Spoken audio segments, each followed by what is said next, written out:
Well, hello, my YouTube friends and family. So, today I'm going to start a series and I'm going to go very slow. I had a request from someone who wanted me to do the how to. And for you that want to follow along, I'm going to do this a lot slower than I think some of the other junk journalers have done it, because the videos I have watched, they have done the book and then covered it, the inside or whatever, and then continued. But what I want to start with is picking out your book. This is why I want to take this slow. You can go thrifting, and as we know, a lot of places like the Salvation Army throws books out after a while. So instead of it having being thrown out or recycled, this is a way to try to preserve some of the books that really have character.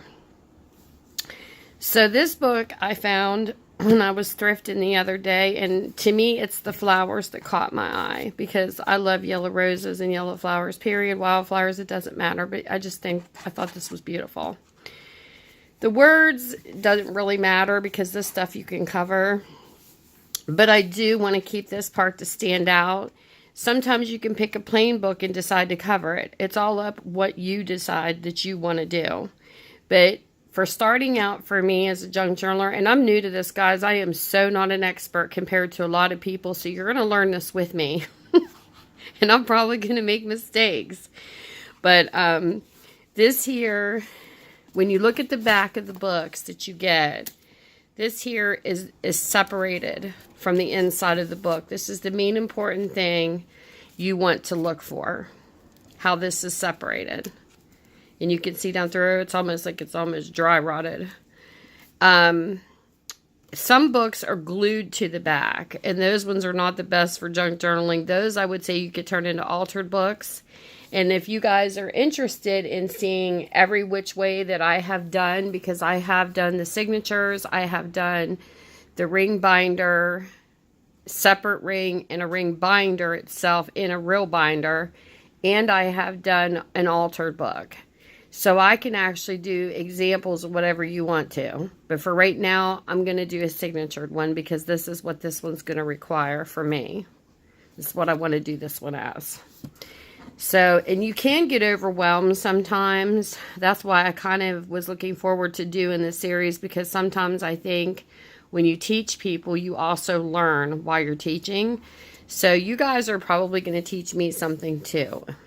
And if any of the junk journalers has been at this longer than me, I'm sure they'll put some tips down in the comment sections if they want to comment too. And there is no wrong way or right way to do a junk journal as far as I'm concerned.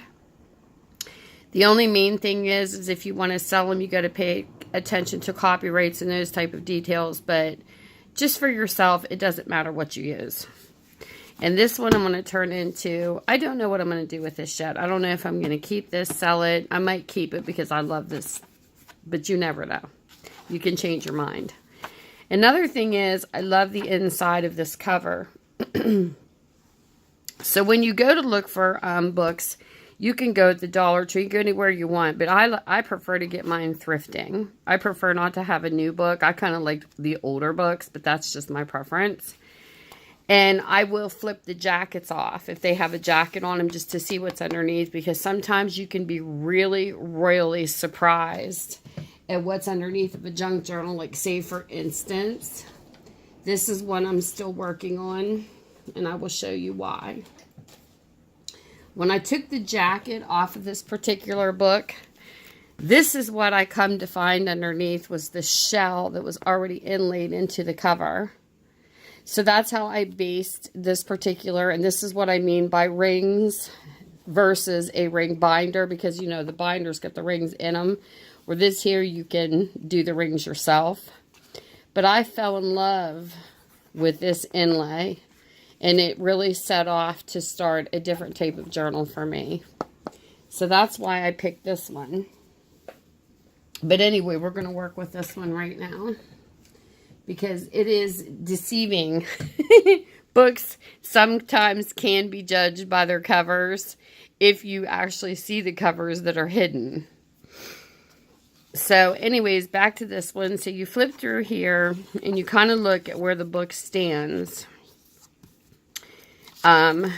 See where this is creased already? This is falling apart on the inside. And I probably won't end up using this page here. And I don't know if I will use this one, but I do like this. So what I'm going to do is I'm going to show you how to tear a book apart. And the older ones are a little easier because these ones here, just like I said, this one sounds dry rotted anyways. So you just kind of push and pull and tug, and you're probably going to have a little bit of a mess. And this is going to come apart a lot easier. A newer book, not so much so, because you might have to take a little cutter and cut that. Look how cool that is, written pages in there. You might have to take, I have a little, let me see if that's in my tools over here. No, I don't know where I put it right this second, but it's a little thing at the edge, and you can just take it down your book and be real careful how to do it. And then I'm going to go back here, and I'm going to leave this because I'm not sure. And we'll see back here which is the best part to go in. And I'm going to take this part. And the only reason why is because look how this is kind of attached. See how this is like more together? I don't want to take this page out yet because I'm afraid it'll rip this one, and I may want to preserve it. And since I'm not sure yet, we're winging this. This is all spontaneous, and I do not have a plan. So I have no clue what I'm going to design in this book or nothing. Some people like having a plan ahead of time, but I happen to be what you call a spontaneous junk journaler. So I'm going to take this. Like I said, this is all dry rotted. So this is like really easy to take apart, and some of them are not this easy. So then you set this aside. And the thing about this, it's going to be a lot of fun later, is we're going to use some of these pages to put back into this. So like I said, you use it all. So now I can take this page and I can take it off.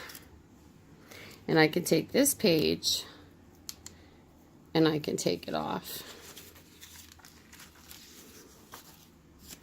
So this is just going to be, because this is a little messy. I'm going to shake all this off. Look at all that dust coming off. Okay, now when you look at this, because you want to clean this off as much as you can.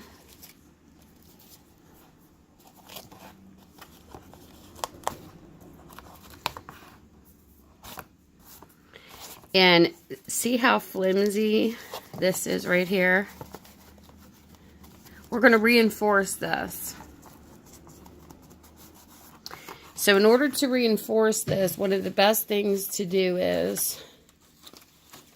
Oh, and another thing too I want to show you. I should have showed you this before I cut it open actually.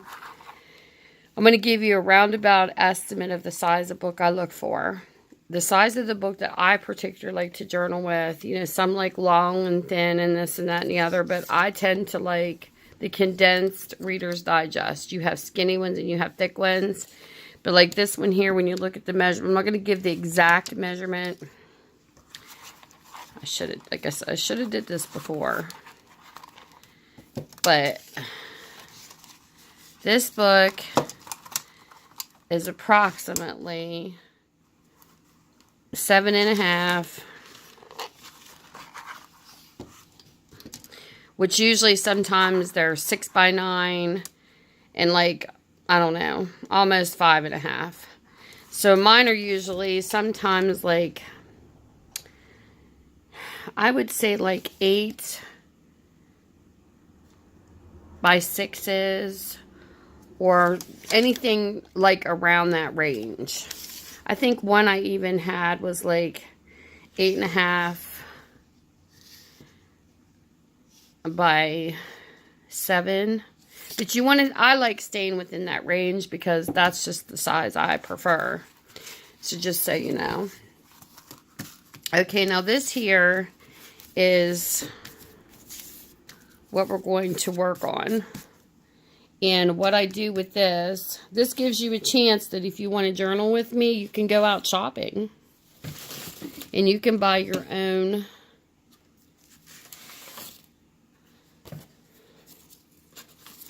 journal, and this will give you time. Or if you have an old book laying around your house, there you go.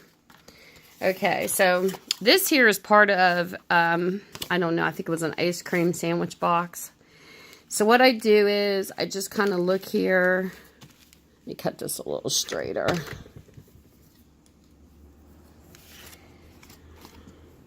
The whole thing you want to do is you want to get a piece of cardboard. It doesn't matter that this is scruffed up because this is going to be covered anyways. That's if you decide that you want to decorate the inside of your journal with paper, or you can use material. I don't know what I'm going to do with this one yet. Could be paper or material, doesn't matter. But this is where the junk journaling comes in, because this is like stuff that's laying around your house that's recycled. So what I'm going to do is I'm going to cut this over. We are basically going to cut this piece of cardboard to fit inside there, because this is going to reinforce the back end of this book.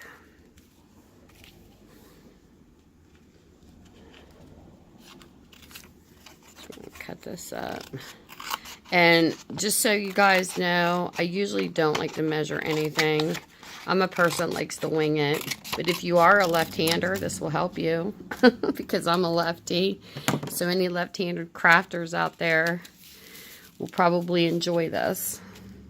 And you can do this not only once but twice. If you feel that the book is still not as thick as you would like it to be on the back, you don't have to just stop at one piece. You can doubly reinforce this to make it even thicker. And then I have this Fabrifix glue I'm going to use, which you don't have to use any particular kind of glue for this. You can even use Elmer's if you want to. This is just what happens to be setting the closest to me at the moment. Like I said, I'm kind of winging this. I'm not really prepared. This is more for fabric, but you could use it either or. So I'm going to take this. It's called Fabrifix. This stuff is amazing. I love it. The only thing that's bad about it is you got to really lay where you want to, because this is not really a glue to move around. This is a very thick and sticky holding glue, which is really good. I actually bought that off of Amazon. And then we're going to take this, we're going to squeeze it down here in the corners, and we're going to reinforce this book and make sure you get it as down in these crevices as you can. And you will know why later, especially if you go to use fabric. This is going to make the bend and everything easier.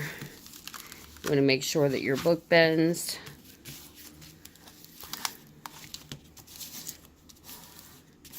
Good around this, because you're rebuilding it. That's the whole purpose, to see how it's not so floppy. It's almost like a photo album.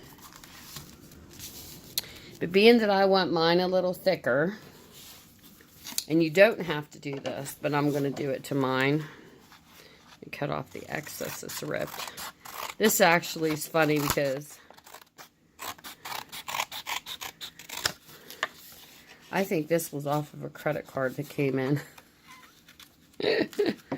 I think this was off of a Discover card. But that's okay, because we're going to use it.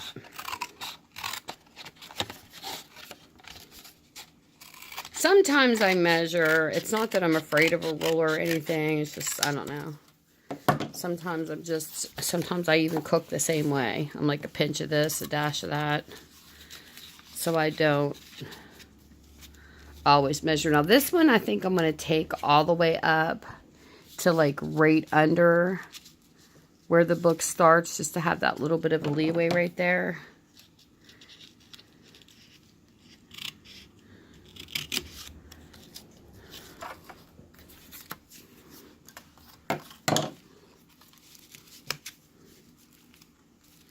And it doesn't have to be perfect. That's one thing else I love about junk journals. They do not have to be perfect. Okay. It gives it just a little bit more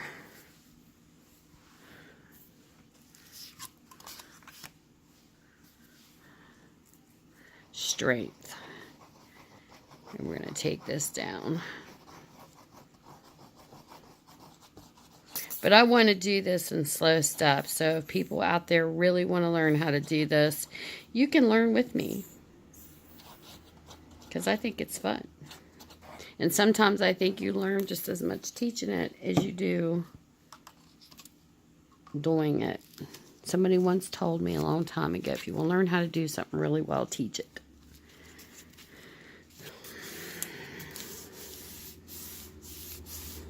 So I've got 2 down. See how much sturdier that is?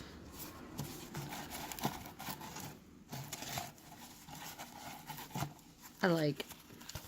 So, you know, I think I'm going to go ahead and tear these pages out here because, which I could still reuse these, because I kind of like,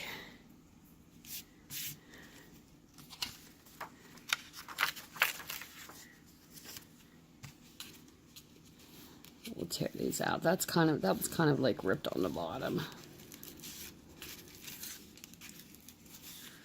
Get this excess out of here. Because like I said, we're going to be covering this, so it doesn't matter. Now I'm just going to decide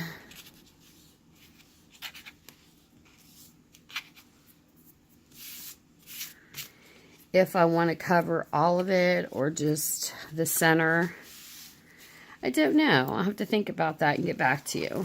Because what you can do is if it's a book that doesn't have a really pretty inside, you can take a piece of scrapbooking paper across, or you can take a piece of fabric across this entire thing and cut it to the shape and glue it in. It's just like I said, it's all your preference. I'm going to try to make the first one as basic as possible though. So since I like this part, I might just cover here. So this is just ideas. But anyways, this is to get you guys started. And I'm going to try to make these videos as slow as I can so that you can run out and get your books if you want to do something like this with me or shop around your house and find one. And if you do one of these with me, at the end, please do share. Even if it's a picture on an Instagram, if you don't have a YouTube video, or you can just do a YouTube video and share me the link or direct me to your channel. So with that, this is all I'm going to do for right this second. We're going to let this just sit and dry and just sit just like it is. And then we will continue to the next step in the next video. Thank you guys. Bye. Mwah.